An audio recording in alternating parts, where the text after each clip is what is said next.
Hey everyone, it's your boy Speedy back for some more fidgety fun with one of the newer designs from Unquiet Hands. Today's prescription from Dr. Tom is the ABACUS. It arrived in classic UQH packaging with a personalized cosmic note from my good friend. Like usual, you get some sweet swag, a certificate of authenticity, stickers, the cleaning cloth, both stainless steel and reptilian hybrid 10-ball bearings, and a sweet lined panda pouch for carrying. I've said it before, but I really appreciate a quality pouch included in the mix. It helps encourage people to carry their stuff without the fear of damaging it in your pocket. Inside the pouch we have the star of the show, the cream of the crop, the ABACUS. Instantly you can see the inspiration for the name and design because it looks like it could be a counting unit on an abacus. Quick history lesson, the abacus was used by many countries long before the standard numeral system was adopted. In fact, some countries still use them in their daily lives. This abacus is beautifully machined in titanium with their fine stonewash finish. I'm not sure what media they use or for how long it gets treated to get this finish, but I know I like it a lot. It's not a gritty or chalky at all. It's very smooth with plenty of luster left from that machine finish. The stock grips on the abacus are the popular Echo style with plenty of real estate at 25mm. Hands down, these are my favorite grips that Tom has designed easily.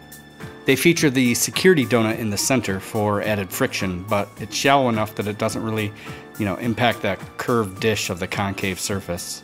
Around the edge of the grips you can see some rounding that feels great, and by popping them off you can see that they are sunken deep within the body. Also, there aren't any holes surrounding the bearing that you often see on current designs. I think that was a smart move because it helps keep the abacus a little heavier, which I do like, and this style of spinner isn't really focused on outward mass ratios. Moving up to the body, there's a softened chamfer around the inner edge, and that helps keep that area comfortable to touch, and also helps give the grips a more dramatic separation from the body.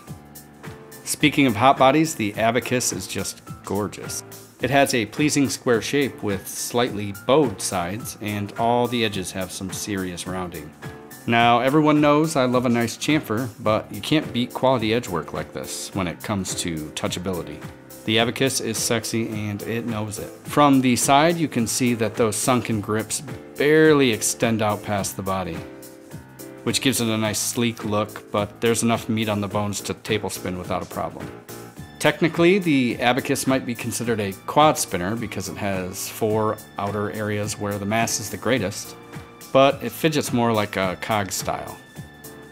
Because of that, there's no awkward finger landings or spin stutters with the design, which makes it very pleasurable to spin with over extended periods. You can just get a little crazy.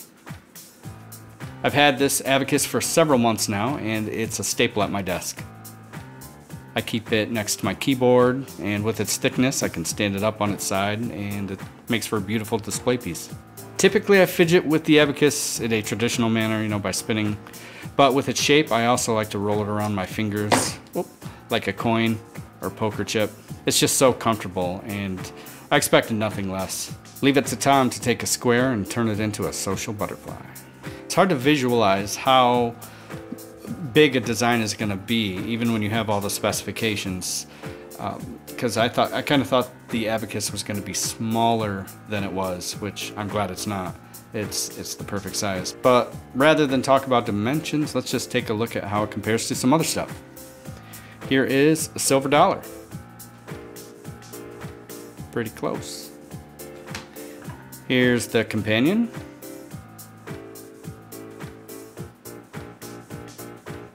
And the Tri-Machina.